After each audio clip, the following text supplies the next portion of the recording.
Bonjour. Bonjour à toutes et à tous. Merci d'être venus aujourd'hui à notre 4e webinaire et qui, depuis plusieurs mois, s'est organisé entre l'Université Kiskeya à la Faculté des sciences de l'éducation, l'APSI, l'Association haïtienne des psychologues, et l'INOVED, l'Institut supérieur de formation, de recherche et d'innovation. Le thème de notre 4e webinaire aujourd'hui s'accentue sur la question migratoire, la migration. En fait, le thème pour notre débat aujourd'hui, c'est l'impact de la migration sur les familles et les enfants. Quel est l'impact de la migration sur les familles et les enfants? Nous savons très bien que la migration affecte également les relations familiales. Ainsi, nous savons que la migration peut créer des séparations entre conjoints ou entre parents et enfants, mais elle peut aussi être source de nouvelles rencontres, donnant lieu à des couples mixtes et des familles interculturelles. Parentalité, migration, exil, comment comprendre ces phénomènes? Nous avons un phénomène migratoire. Des milliers d'Haïtiens se sont refoulés sur le sol de nos jours. Des milliers d'Haïtiens qui traversent différents pays pour arriver aux États-Unis ne sont pas les bienvenus et sont forcés de retourner en Haïti. Ça doit avoir un impact sur les familles, un impact sur les enfants, un impact sur l'école, un impact sur les relations. C'est exactement ce que nous allons essayer de voir cet après-midi avec des intervenants. Nous avons avec nous des sociologues, des psychologues, des cliniciens, cliniciennes, des éducateurs, éducatrices, des directeurs d'école et des parents. Nous allons essayer de débattre ces questions afin de comprendre exactement l'impact de la migration sur les familles de migrants, sur les enfants, sur l'école, ce que les professeurs, les directeurs d'école auront à nous dire à ce sujet. Maintenant, je remercie d'abord les intervenants qui sont ici avec nous. Je remercie Madame Jacqueline Bossan, psychologue et éducatrice. Je remercie également Kassane Lasek, qui est directrice académique, mais aussi parent. Natalia Timmer, parent, et aussi Avli Alsena, psychologue social, sociologue. Merci d'être venu et de partager ces idées avec nous. Alors, je vais commencer avec peut-être Madame Bossan. Vous allez commencer avec nous pour parler un peu de l'impact de la migration, comment ça affecte les relations familiales, comment ça affecte les liens entre parents et enfants. Qu'est-ce que vous avez à nous dire en tant qu'éducatrice et en tant que psychologue et clinicienne? Madame Bossan. Merci, Monsieur Proulx. Je pense que vous avez déjà employé le premier mot, qui est le plus important, c'est que la migration, c'est une histoire de séparation. C'est une séparation qui parfois est souhaitée, et c'est une séparation qui parfois arrive brutalement quand ça se passe parce qu'on quitte parce qu'on a peur ou on quitte parce qu'on est obligé de quitter. Mais cette séparation-là, elle va impacter forcément tous les membres de la famille. D'abord parce que ça va réactiver une peur qui est une peur archaïque, qui est celle de l'abandon. On a tous au fond de nous un peu ce complexe du petit poussin qui pourrait être abandonné. Or, la migration, c'est ce qu'elle va amener. Ce sont des gens qui partent et aussi des gens qui restent. Donc, cette séparation-là, elle va forcément amener un processus de deuil puisque c'est une rupture. Et avec ce deuil aussi, le remaniement de tout le processus identitaire. Qui est-ce que je suis? Je viens de quitter un lieu et je vais vers un autre et je me retrouve dans un grand écart parce que ce lieu que j'ai quitté, où j'ai quitté des odeurs, des personnes, un mode de relation à l'autre, je ne le retrouve pas exactement de la même manière dans ce nouveau lieu qui est un lieu d'accueil, mais que je ne me suis pas encore approprié, dans lequel j'ai du mal à me projeter. Donc, ça va amener tout un remaniement de l'identité, même quand c'est une migration bien préparée, où ça va bien se passer. Donc, dans ce processus de migration, il y a le deuil, il y a la rupture, il y a l'identité, mais il y a aussi un état de vulnérabilité qui est créé, où la personne a du mal à retrouver une cohésion entre qui elle est et ce monde qui subitement n'est plus prévisible. Forcément, sur le plan individuel, il y a un impact, mais sur le plan familial, il y a un impact aussi. Ce sont des familles déchirées, des enfants séparés des grands-parents, parfois des enfants séparés des parents, parfois des frères séparés de sœurs. Il y a les fratries qui peuvent être brisées aussi. Il y a celui qui s'en va, il y a celui qui reste. Pourquoi celui-là est parti et pas moi? Pourquoi je suis restée, etc. Donc, ce sont des questions qu'on se pose sur le plan individuel.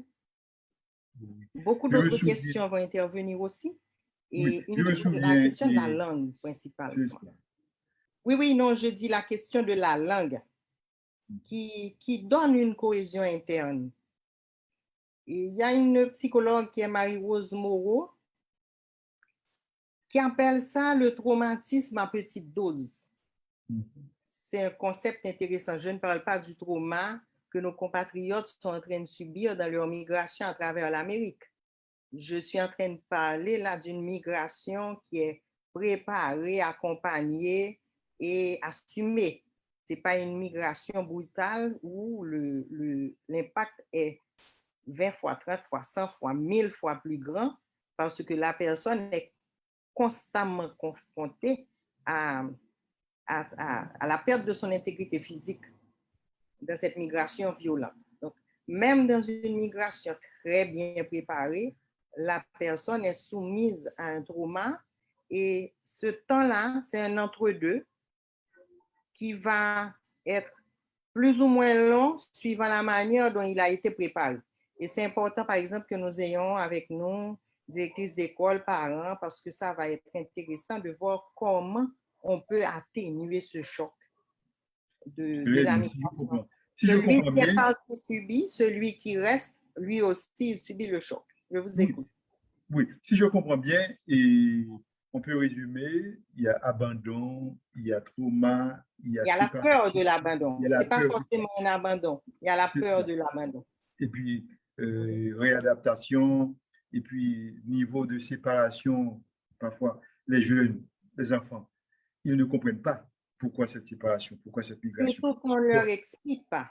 C'est ça, c'est ça. Vous savez, je me souviens, et un livre d'Edwidge Jatika qui a fait mention, quand elle est partie pour aller à New York, à 12 ans, laisser son frère, puis après plusieurs années, reconnecter avec sa famille, c'était très difficile, cette réadaptation. Maintenant, on va écouter peut-être d'autres intervenants. Je ne sais pas si Natalia, en tant que parent, comment vous pouvez peut-être nous expliquer et quelle expérience que vous avez fait avec cette question de migration, déplacement, que ce soit migration interne ou migration externe. Et on va aussi parler de ces jeunes qui laissent le quartier pour aller vivre dans d'autres. Ceux qui habitaient à Martissan, ils sont maintenant à Delmar, ou ceux qui... On va y parler. Je ne sais pas, Nathalie, qu'est-ce que vous avez à nous dire? Oui. Alors, nous autres à la maison, on a vécu ça cet été, justement, avec 3 familles proches qui ont dû laisser. Donc, je parle en général de 5 cousins et cousines assez proches. J'ai 2 filles, une de 9 ans et une de 11 ans. Et là, tu sais, en été, en général, on fait toujours des playdates parce que moi, je n'emmène pas les enfants au camp. Je les apprends quand même à faire des activités à l'extérieur et j'invite toujours les cousins et cousines à passer des journées avec nous, à dormir à la maison et tout, comme on va dire, au bon vieux temps. Donc, quand maintenant, on a su là, que nos familles là, vont laisser le pays et tout, bon, on devait quand même les aviser parce que je dois quand même vous dire que moi, j'y crois vraiment en la communication.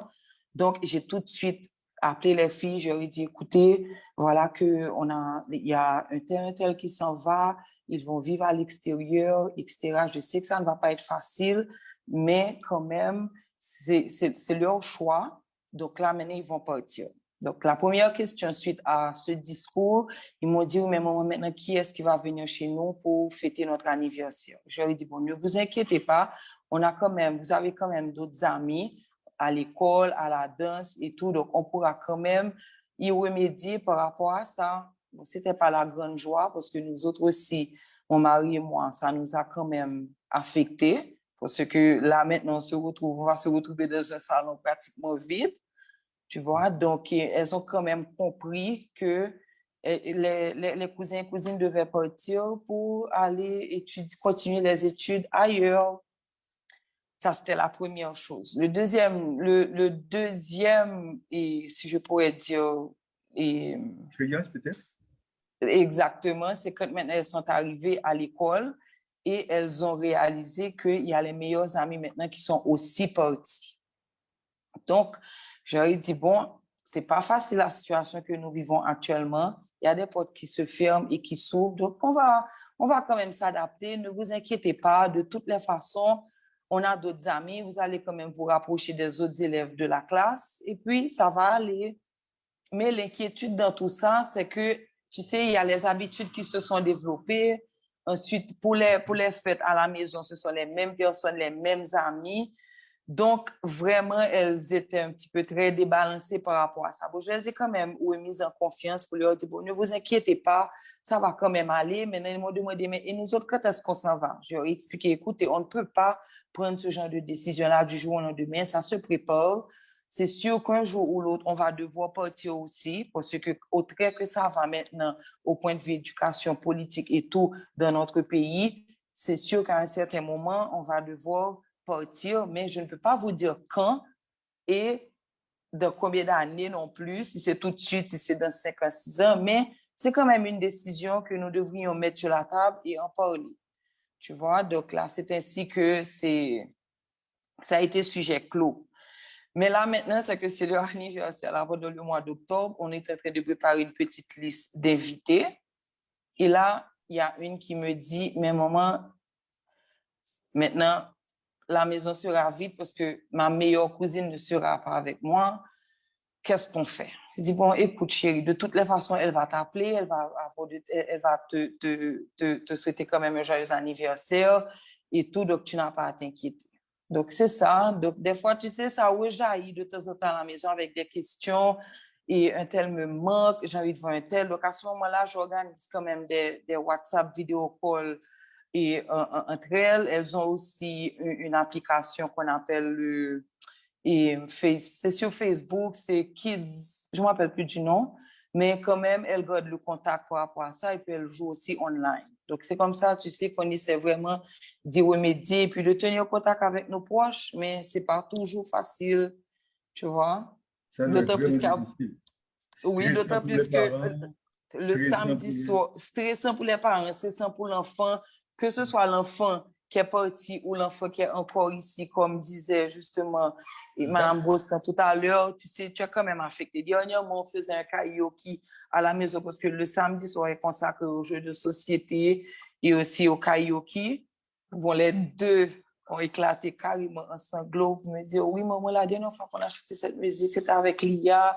Elle me manque beaucoup. Tu vois, je te dis ça, j'ai la chair de poule. Donc, tu sais, ça revient vraiment. Mais moi, je parle beaucoup aux enfants et puis, tu sais, j'essaie quand même de les garder occupés et puis quand même de leur donner un bagage assez fort pour que ça n'ait pas trop de répercussions sur l'école. Bon, ça doit être vraiment stressant, comme je Mais dis. c'est stressant pour elles, tu vois, mais... Dieu merci pour la technologie avec Exactement. WhatsApp, Facebook. Peut-être on peut continuer le karaoke en ligne pour eux. Exactement. L'école, Cassandre. Et comment ça affecte les enfants qui ont des parents, soit qui sont partis, d'autres qui sont restés, des frères et sœurs qui sont partis. Comme j'ai mentionné tout à l'heure, il y a des cas où je connais des familles qui étaient habitées Dikini, qui sont obligées de quitter Dikini, il y a l'arrêté Delma parce que pas qu'à traverser. C'est toute histoire, ça. Comme directrice, comment est-ce que ça affecte la performance de l'élève et les relations parentales et ce qui se passe? Dites-nous, faites-nous savoir. C'est ça, pour nous, cette année particulièrement, on a les cas augmentés d'enfants qui sont, je peux dire, débalancés avec le départ d'un parent ou des deux parents. Et par exemple, au début de l'année, on a dans une classe deux filles apparemment que leurs parents ont laissées pendant l'été. Donc, elles sont tristes, ça débalance leur rendement académique, elles sont vraiment angoissées. Et bien souvent, quand un parent laisse, donc les routines changent. Donc, quelquefois, on dit, même si, comme Nathalie a parlé de la préparation et tout, il y a beaucoup de communication, mais quand même, il faut réaliser aussi comme l'enfant est affecté comme ça, il y a beaucoup de tristesse. Et vraiment, ça, c'est important. Moi, je vais surtout parler du rendement académique, comme ça affecte le rendement académique. Je me rappelle, j'ai un élève qui est dans notre classe de 9e année. Vraiment, cet élève était notre lauréat. Mais l'année suivante, l'enfant a chuté. Mais je l'ai appelé à mon bureau. Je me dis, mais qu'est-ce qui s'est passé? Et c'est à lui de me dire que, en passant, et il m'a dit que son père a laissé. Et vraiment, quand surtout ceux qui sont plus grands, quand un parent laisse, non seulement eux, ils ont leurs émotions personnelles, et maintenant, ils ont plus de responsabilités. Ils sont débalancés, leur routine change. Donc, vraiment, ça dérange les enfants beaucoup. Et quand ça peut être des petits, disons, de la première année, les enfants de 6 ans, 7 ans. Mais quand ils sont plus grands, ça les dérange aussi. Académiquement, ça affecte leur rendement académique, ça affecte et vraiment leurs émotions. Ils ont plus de responsabilités parce que le père n'est plus là maintenant. C'est à eux de s'organiser pour aller à l'école et seul. Ou bien c'est à eux de s'organiser pour vraiment faire les travaux à la maison et tout ça. Mais vraiment, on voit avec les élèves qui ont des parents, qui ont un parent qui est parti et qui les a laissés seuls, ça vraiment, les moyens, les rendements académiques régressent. Bien souvent, quelquefois, ce n'est pas le cas, mais quand même, ils sont affectés dans plusieurs, et je peux dire, de plusieurs façons. J'aime bien comme Nathalie a souligné la communication et comme on a aussi parlé de la préparation des enfants avant le voyage. Moi, je trouve que c'est très, très important. Des semaines de préparation. Je me rappelle une fois, il y a un parent qui m'a dit, je voyage, je laisse ma fille entre tes mains. Je me dis, mais quand est-ce que vous voyagez? Est-ce qu'elle est au courant? Elle m'a dit, je voyage samedi. Il était peut-être jeudi, je voyage samedi, elle n'est pas encore au courant, mais je ne veux pas briser son cœur, je sais que je vais pleurer.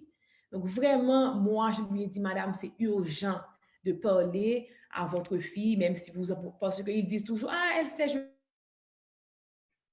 voyager pour elle, je vais travailler pour elle, mais les enfants ne comprennent pas ça. Ils disent, maman a été travailler pour moi, ça ne veut rien dire pour eux, comme on a Mme Bossa mentionné tout à l'heure, c'est un abandon, ils se sentent seuls, c'est difficile pour eux.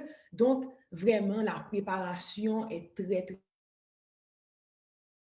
très, très importante. Ça va vraiment amorcer le coup, je peux dire. Et quelquefois, les parents disent, je vais pleurer, ça m'affecte, l'enfant va pleurer, je ne peux pas la voir pleurer. Mais cette préparation n'a pas de prix parce que quand l'enfant se sent seul, abandonné brusquement, et j'oubliais le terme que Mme Bossan avait utilisé, c'est une séparation brutale dans un sens un petit peu. Donc, vraiment, c'est pas toujours évident. Et même à part les rendements académiques et tout ça, dans le comportement des élèves aussi, des enfants aussi, ça a un grand impact. Et vraiment, je peux penser à plusieurs rencontres, surtout avec, ça dépend, mais pour nous, on a le secondaire à l'école, on a le primaire et le secondaire. Je suis directrice de l'Académie chrétienne de Port-au-Prince. Donc, avec le secondaire, quand c'est les garçons qui sont restés seuls et les pères voyagent, on voit quel impact que ça a au niveau du comportement de l'enfant, parce que cet enfant a perdu ce father figure, comme on dit. Donc, vraiment, il n'y a pas cette main dure qui guide, qui dirige. Donc, vraiment, ça a des impacts donc, sur plusieurs et je peux dire partie du développement des enfants. Merci, Cassandra. Je voulais justement ajouter ce que Cassandra vient tout juste de dire en termes de communication avec les enfants et puis le parent là justement qui attendait un petit peu en la dernière minute pour aviser justement sa fille qu'elle allait partir.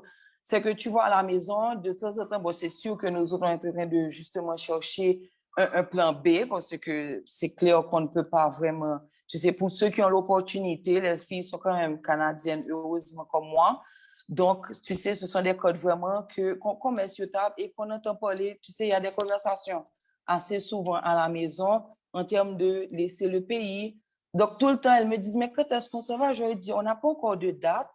Maintenant, elles me demandent, mais on va laisser les chiens, on va laisser nos jouets. Je leur dis, écoutez, ça va être une nouvelle page de notre vie. On va recommencer. Les chiens n'iront pas et les jouets non plus n'iront pas. On va sélectionner les choses les plus importantes pour partir. Et justement, avec Mme Bossan qui parlait de séparation, de deuil par rapport aux parents et aux grands-parents, ils me disent aussi, mais et mamie et papi, je leur dis, ne vous inquiétez pas, mamie et papi, heureusement, pourront aussi venir nous visiter. Donc, c'est sûr que vous allez quand même, vous voir. On va rentrer, bon, pas tout de suite, c'est sûr, mais mamie et papi vont faire le déplacement. Donc, tu sais, il y a toujours quand même des petites questions qui viennent. Et je pense aussi qu'on doit être sincère. Parce que les enfants, comme nous vivons un stress, ce n'est pas le moment de faire de cachotterie. Je pense qu'il y a quand même un langage qu'on peut utiliser, un langage facile pour eux de comprendre, que nous autres, on devrait quand même, tu sais, mettre en évidence pour que l'enfant puisse comprendre et non pas, c'est peut-être 1 semaine ou 2 semaines avant qu'il ne s'en aille, qu'il laisse le pays vraiment, où on va vraiment couper la corde et leur dire que oui, on s'en va dans 2 semaines brusquement. Tu vois, donc je pense que c'est vraiment important, la préparation à l'avance. Oui, donc je pense que c'est vraiment intéressant la conversation parce que là, on peut voir que migration, il y a un impact sur la famille, il y a un impact sur les gens, il y a un impact sur l'apprentissage, il y a un impact sur le bien-être, et comme c'est le bien-être enfants, école et famille, donc nous comprenons que migration, c'est un sujet qui est extrêmement important. Maintenant, il y a une chose que nous sommes capables d'essayer de comprendre tout aujourd'hui, c'est côté phénomène migration, ça a sorti. Nous, depuis longtemps, toujours il y a une migration, mais qui genre ça a fonctionné? Là, nous parlons un peu de l'impact que ça a gagné sur les gens qui, par exemple, qui est en Haïti, mais il y a un impact pour les gens qui sont allés dans d'autres pays. Donc, je ne sais pas à le Sénat qui sont capables de comprendre ça, qui élément de réponse capable de porter sur les gens qui sont allés à lui-même, qui sont capables d'affecter. Alors, merci bien, merci Pascal. J'ai suivi avec beaucoup d'attention les interventions de mes prédécesseurs. Ce que je peux dire par rapport à cette question, c'est que le phénomène migratoire a toujours existé. Donc ça, c'est la première des choses. Depuis le monde des mondes, il y avait toujours eu de la migration, quelle que soit la région, quel que soit le continent considéré. Mais maintenant, et dans l'intervention m'a suivre qui était faite avant mieux, moi surtout, il y a un aspect particulier qui mettait sur la séparation, la paix, et que phénomène dans lui-même les produit. Et également la renonciation, parce que pour migrer, il faut renoncer à un ensemble de choses. Par exemple, laisser des gens, des proches derrière soi, des biens matériels, tout ça. Donc, il y a toute une renonciation qu'on doit faire par rapport à une vie d'avant pour aller vers l'aventure, vers une autre vie. Donc, ça, c'est un autre élément à considérer, alors que tu es considéré prédécesseur mieux dans l'intervention, par exemple. Mais moi-même, ça qui plus intéressé m'après-midi dans la question, c'est surtout l'aspect social. Pour qui ça, on monde obligé de migrer. Et c'est ça que j'ai essayé de comprendre dans l'intervention et prédécesseur mieux, c'est que l'aspect migratoire humain, c'est surtout une migration choisie. C'est quelqu'un qui a la capacité de migrer et qui a fait un choix, qui dit, bon voilà, pour ce pays-là, je ne vais plus continuer à vivre là-dedans, je vais migrer, je vais aller à l'aventure dans un autre endroit, dans un autre pays, aller voir, est-ce que l'herbe est aussi verte ailleurs ou est plus verte ailleurs? Et à partir de ce moment-là, il y a une nuance à considérer, c'est que la migration ou l'immigration même n'est pas toujours choisie. Il y a une migration subie. Et c'est là, pour me répondre avec question et Pascal, parce que ça, pour nous considérer, c'est que dans toute société, qui ça fait une société d'abord? C'est un ensemble de communautés. Après, on va joindre un ensemble de bassins de ressources matérielles en termes de richesse. Et après, on va joindre un ensemble de rapports conflictuels de pouvoir. Mais pour qui ça, il y a un rapport conflictuel de pouvoir? C'est parce que les individus qui se trouvent dans cette société en question cherchent à s'intégrer le plus que possible, cherchent à tisser des liens le plus que possible et bénéficier de l'ensemble des ressources, de ce bassin de ressources que cette société lui-même lui renfermée. Eh bien, à partir de ce moment-là, le conflit à lui-même vient exacerbé par rapport à une certaine lutte de place et il y a l'autre monde qui relève une certaine lutte de classe. C'est ça qu'il faut prendre dans la même société. Après, il y a des gens qui bénéficient beaucoup plus facilement de ce bassin de ressources-là, qui jouent une intégration beaucoup plus facile. Et après, il y a l'autre qui prend la bataille dans la même société ça, pour eux-mêmes bénéficier au minimum dans le bassin de ressources-là. Donc, ça crée un but, ça crée un rapport conflictuel de pouvoir qui prend créer une masse de pauvres, quelque part, qui a provoqué un phénomène migratoire qui est capable, un phénomène qui est capable à l'interne et à l'externe. Ou va le jeune monde qui a quitté là en dehors de la ville, ou va le jeune monde qui a quitté le pays à tout coup, qui peut aller dans d'autres pays.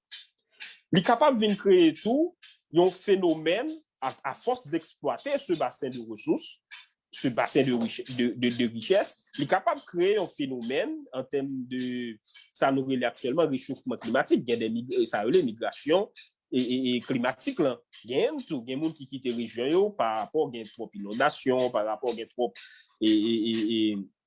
sécheresse, etc. Donc ça tout capable de créer un phénomène migratoire. Pour me rejoindre une question Pascal là, il y a les guerres. Par exemple, chez nous, il y a la guerre des gangs rivaux. Donc ça tout, il est capable de créer un phénomène migratoire parce que l'on vient à vivre avec un sentiment d'insécurité constant.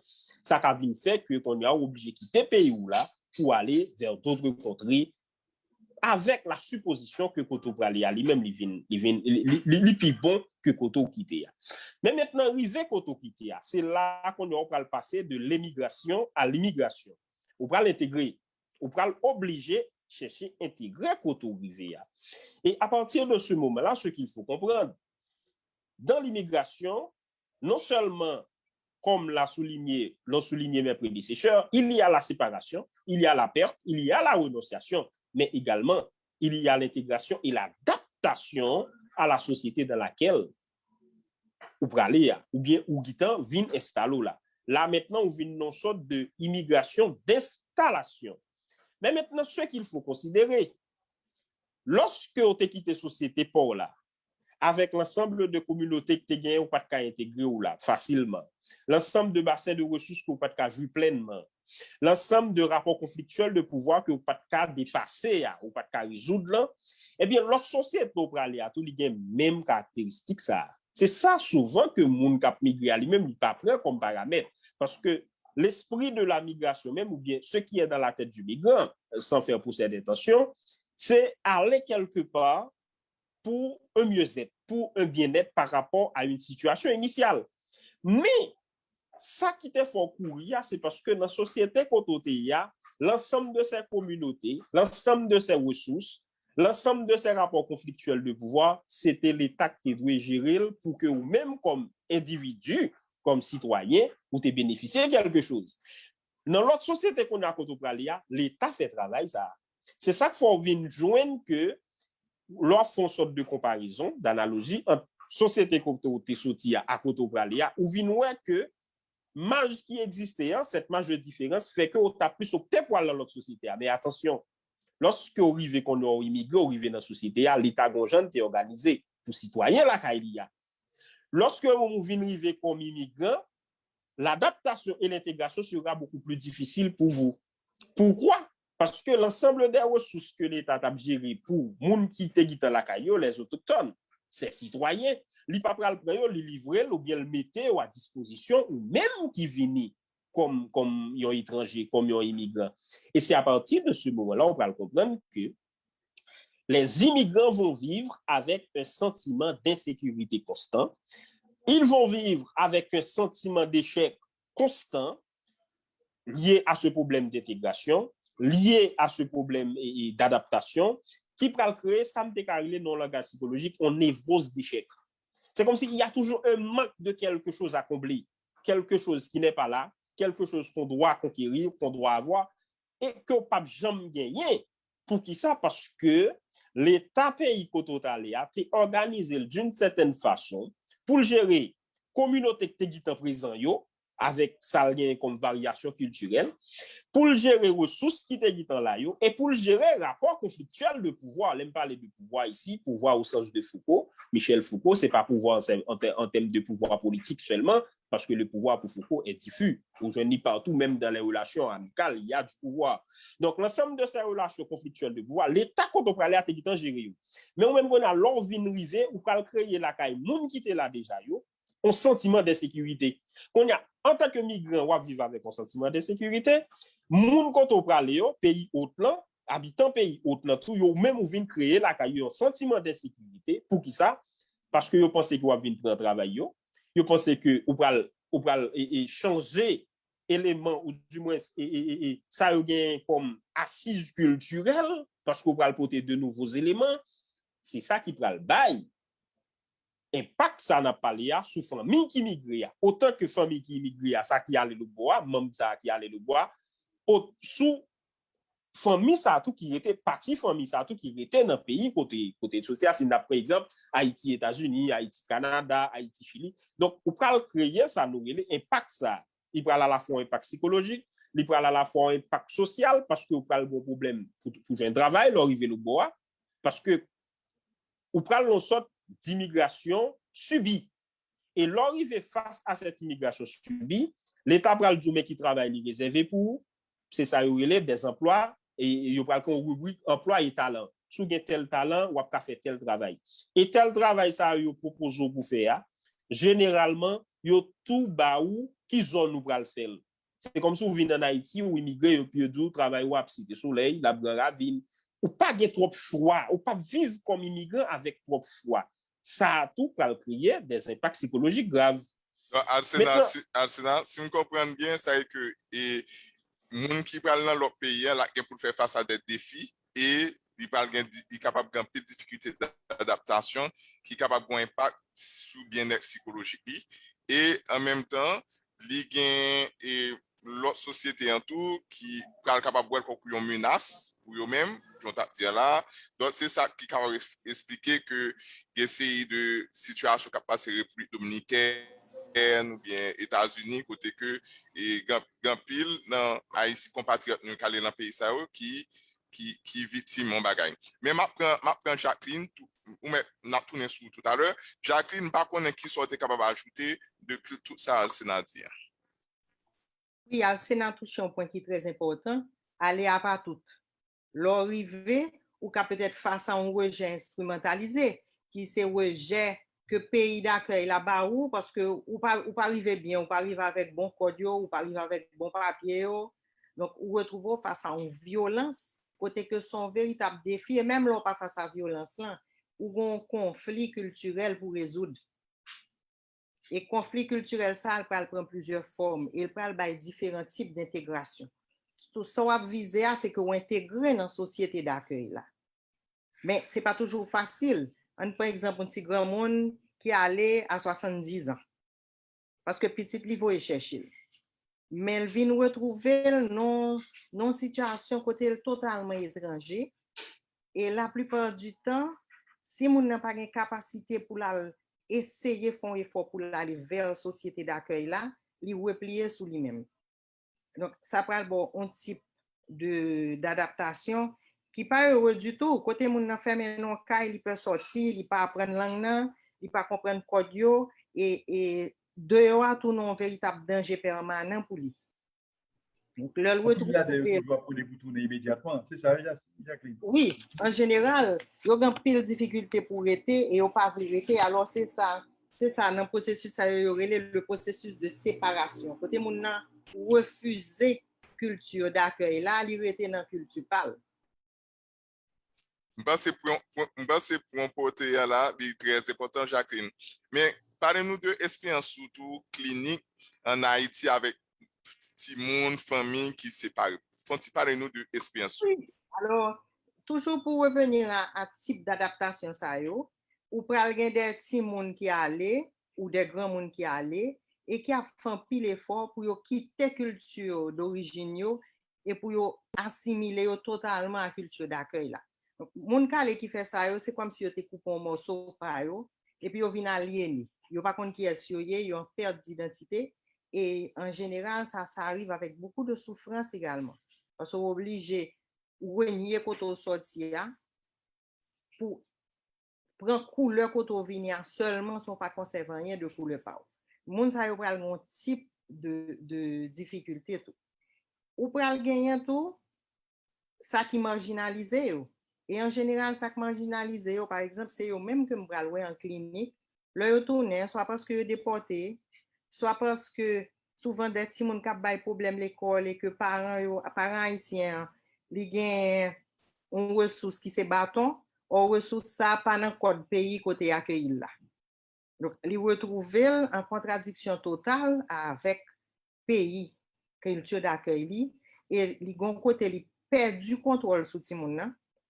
Nous t'a parlé de processus identitaire même qu'on gen le fait que parents les sans pas parler langue ou bien parents les sans pas lettré et il vient river même pour si un contrat pour l'on caille l'oblige à aller avec un petit monde qui a 12 ans parce que petit monde lui-même ni il connaît il parle langue là. Donc ça peut rebalancer totalement parentalité processus parentalité à côté petit monde vient prendre pouvoir dans caille là. Et dans processus ça côté que petit monde li rive, li pas rejoindre tête li pas reconnaître li dans culture d'accueil là, li pas reconnaître li forcément dans culture d'origine li want parole, li want accent parole, li pas vle parole vinn l'école là par exemple. Ça arrive souvent et nous pral gen des témoignages comme ça qui très très sensible. Je crois que l'IV d'où identica que Monsieur Prout a parlé tout à l'heure magnifique. Il est adieu mon frère, moi comment de nous lecture ça. Et donc, si moun sa yo, comme yo pas retrouvé ni l'un ni l'autre, yo kon cherche une culture marginale. Et culture marginale, ça, c'est la bande de dur qui sous quartier, qui sont bande de délinquants et en général, yo pas l'intégrer.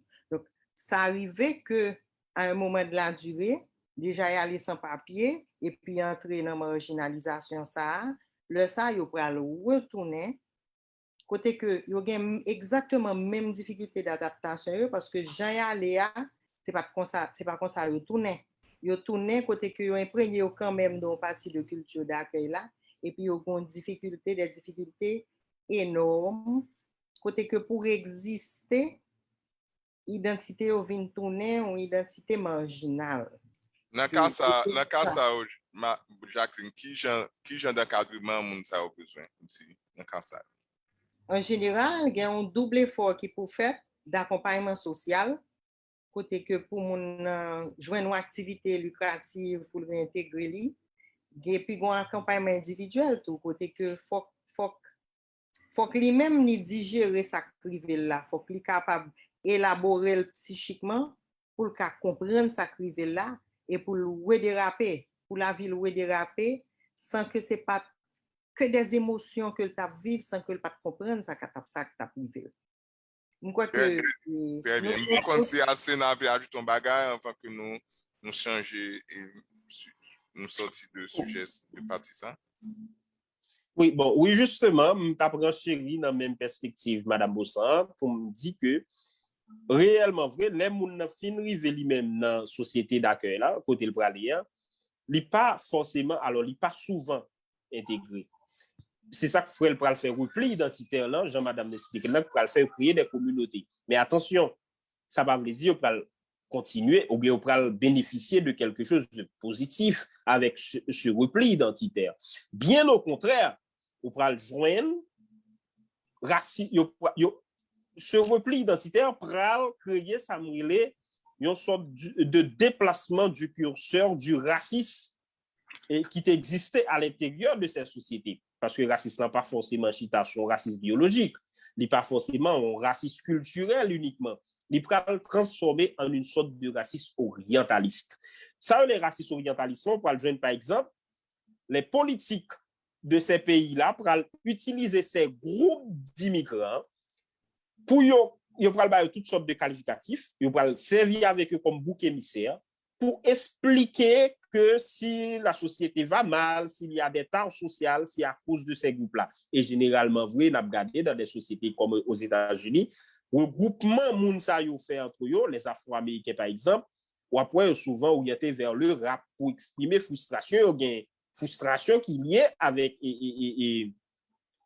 et intégration dans la société américaine. En France, vous parlez les musulmans, par exemple, ils parlent regrouper en termes de communauté, puis ils parlent créer l'école, ils parlent créer l'église, ils parlent une sphère d'activité qui propre à eux-mêmes. Et c'est là qu'on parle d'une sorte de racisme orientaliste qui va dire, si nous pas développer, si la société a gagné tout le temps ça, c'est à cause de ces groupes-là qui fait que nous pas dans tel état, nous pas dans tel niveau de développement, ou tel niveau de développement social, indice social, nous pas dans tel niveau. Donc, c'est ça, je voulais ajouter dans la perspective que Mme Bossan lui-même était abordé question. Bah, qu'on aime qu'à toujours retourner, mais en gros, c'est l'effet, l'impact même de l'immigration, c'est ça. On ne va jamais bénéficier d'une intégration pleine et entière parce que l'immigration est capable sélective côté que souvenir avec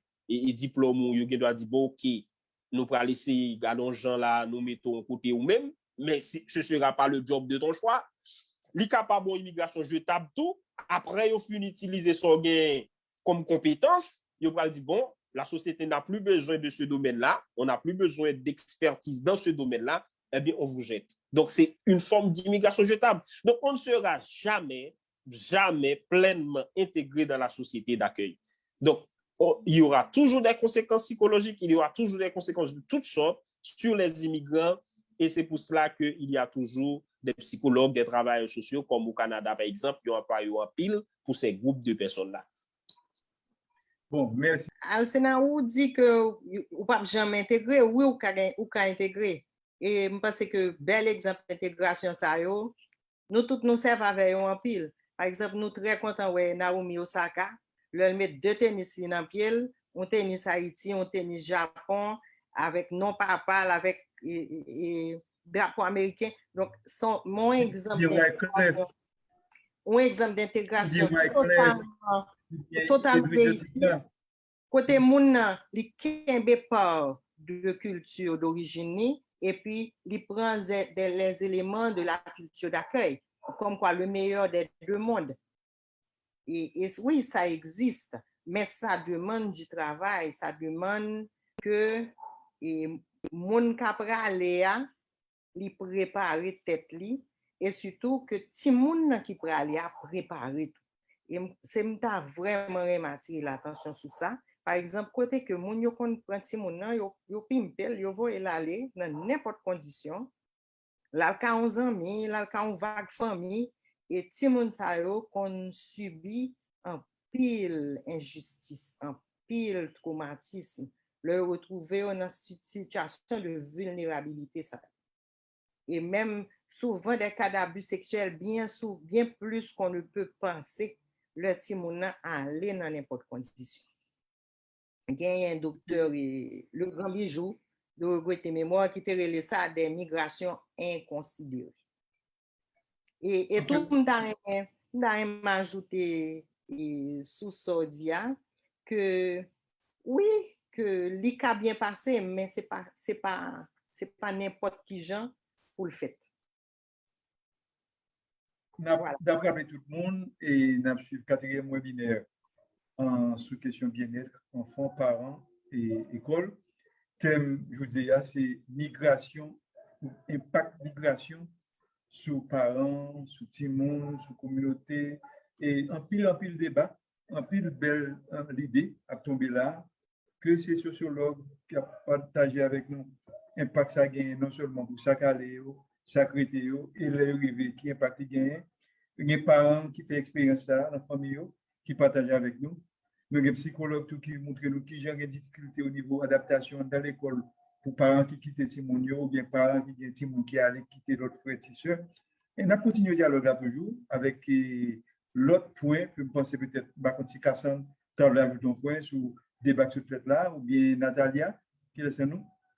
Oui, bon, moi-même, je vais ajouter un bagage avec ça, Mme Bossan t'a dit tout à l'heure, parce que moi-même, et famille, nous t'ai migré, et son expérience personnelle, donc famille, nous t'ai migré aux États-Unis, moi, j'ai 13 ans, et vraiment, ça qui t'a aidé en pile, c'était connexion que nous t'ai kimbé. Parce que à la fin, je dit que oui, nous t'es capable, nous t'es intégré nous t'es participé dans pile activité l'école pour nous intégrer nous, pour ne pas juste rester avec et comme si groupe haïtien pas quand pour nous mais pour nous vraiment intégrer dans la culture là, mais ça qui était vraiment efficace pour nous intégrer pour nous vraiment garder l'identité haïtienne nous et nouvelle identité que nous devons prendre et aux États-Unis, c'est connexion que nous avons avec pays nous, avec famille nous. Même jusqu'à présent, toute famille était aux États-Unis, moi-même, moi, font choix pour me retourner, mais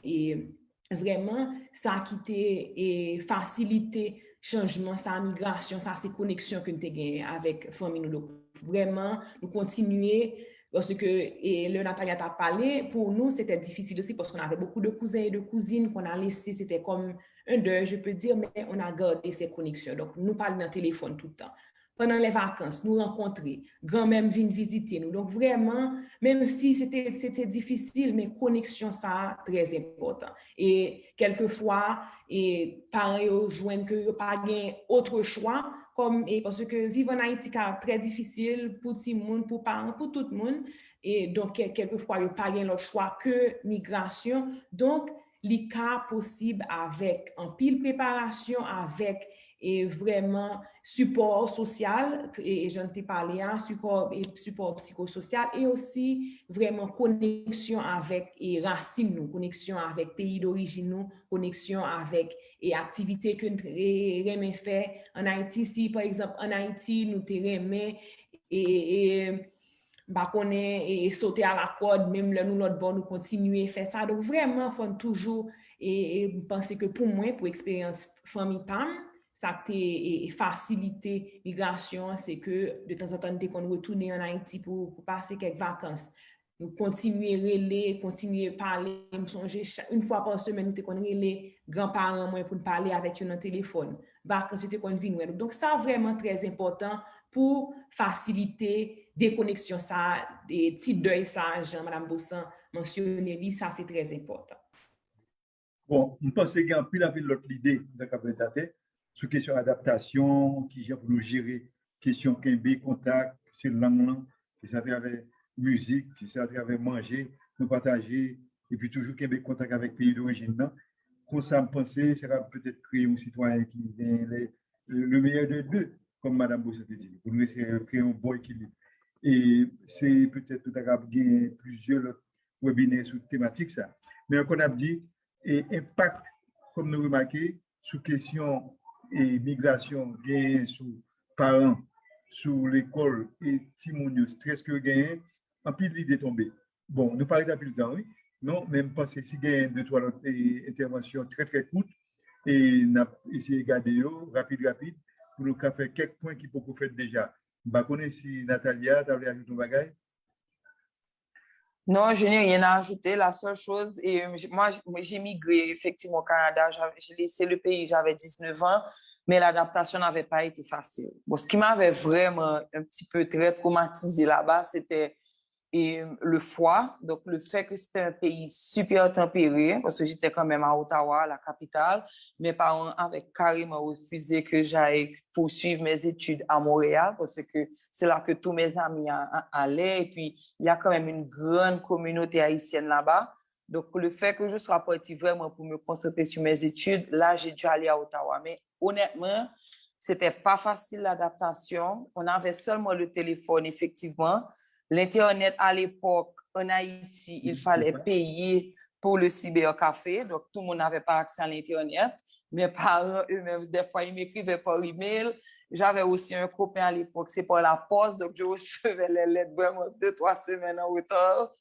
Ça n'a pas été facile du tout, du tout. Et c'est suite à ça, après justement mon bagage éducatif et professionnel, que j'ai décidé de retourner au pays en 2007.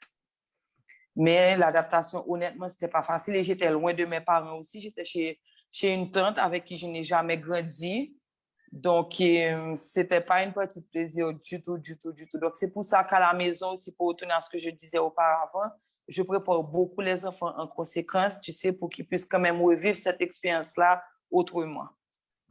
Bon, d'accord, merci. Comme Marcina avait mentionné au départ, nous toutes migrations sont d'ici depuis le moderne monde. Nous toutes fait mouvement migratoire. Nous sommes migrés, sortis au CAI à l'âge de 9 ans, pour étudier. Après, j'ai migré à l'âge de 17 ans, quitté pour aller à Paris, et puis ça aller aux États-Unis, faire des études. J'avais pas de choix. C'est ça de come along generation. Parents qui veulent aller, pour visa ou aller, pas de choix pour dire oui ou non. Maintenant, arrivé à un certain moment, je fais choix pour faire migration retour là, que je suis retourné en Haïti depuis 2015, pour venir bailler, reste que la société. C'est là qu'on s'est pensé en plus, là, nous fait expérience ça, même j'avais Cassandre mentionné, et Nathalie, et peut-être d'autres personnes aussi. Je ne sais pas si Jacqueline ou Alvli, et peut-être Pascal a fait cette expérience de migration. Oui, c'est dans le groupe ça là, nous sommes nous c'est des gens qui te font migration de retour. Nous te retourner la caille nous. Donc ça montre que quand pile monde qui aime un pays et puis qui croit et que le pays est capable d'améliorer et puis qui veut mettre ça à pour changer par eux. Mais Jacqueline, avant que nous finissions, Jacqueline, est-ce que vous êtes capable de 2-3 conseils si on monde choisit et quitter le pays, 2-3 conseils qui ça a fait, 2-3 conseils qui t'ont aider si on a mieux adapté ou bien mieux appréhender et séparation. Bon, moi, envie dit et parcourir parti sans pas réfléchir, c'est le premier bagage parce que la peur fait fuir, mais la peur paralyse aussi nos capacités de raisonnement. Donc, là, on prend une décision sous le coup de la peur, en général, ce n'est pas toujours une bonne décision. Premier bagage. Deuxièmement, si on a migré, il faut préparer. Et préparation, demander une idée très réaliste de sa captain. Nous. Je prends un exemple. Là, on a pris le Chili en mois de juillet. Dès qu'on a mon avec ça, pas dans pied, petit maillot sans manche, yo pral en hiver, yo pas même comme ça. Donc, en migration, faut son projet qui le plus que possible pour gagner image, pour gagner données qui permettent déjà projeter dans côté aller même par rapport au lieu géographique. Ensuite, l'on fin jambé, faut rejoindre, faut recréer, faut une sorte de restructuration familiale qui fait pour joindre une communauté qui soutient parce que nous ne pouvons pas vivre en dehors de soutien aux communautés. Donc, déjà, si vous êtes capable de faire ça, ou assurer qu'on peut aller plus facilement vers une intégration que vers dislocation, nous avons parlé tout à l'heure. Et puis, nous avons un dernier mot, parler de monde qui est en migration sauvage. Alors, ce n'est pas pour rien que l'homme on a sorti du nord, il parle vers le sud, ça est un expat. Et pourtant, l'homme on a sorti du sud, il parle vers le nord, ça est un migrant. Ce n'est pas pour rien. Et donc, que nous pensions à moun sa yo kap vivre un traumatisme sauvage, c'est pas un traumatisme à petite dose, c'est un traumatisme sauvage et qui lui-même capable de générer maladie mentale, troubles de stress post-traumatique, psychose, dépression et même suicide parce que moun sa yo pral vivre des bagages extrêmes, yo vivre des bagages extrêmes sont durées assez longues. Côté que non seulement y a vivre traumatisme, mais y a vivre rejet de côté à traverser. Et ça, c'est une vraie question sociale qu'il faut adresser aussi. OK. Voilà. Merci beaucoup, Madame Bossan. Et je remercie aussi Avli Alsena, Madame Lasek, Cassandra, et Natalia Timer, merci. Et Pascal pour avoir été le co-modérateur. Merci de votre participation et contribution. N'a dit tout pour notre Merci. Et prochain webinaire là, n'a pas annoncé. Et de toute façon, on a remercié tous fidèles auditeurs et auditrices qui suivent nous. Et dernier, ça nous fait là, je dis, c'est sur Impact Migration. et peut-être nous allons regarder thème ça encore pour regarder l'autre aspect qui va discuter aujourd'hui. Merci Gaël et pour accompagnement technologique pour nous et la première université Quisqueya, APSI, Innovate et Faculté de Sciences et Éducation. Merci à toutes et à tous et bon après-midi. Merci bien. Bon après-midi. Merci, bye bye. Bye.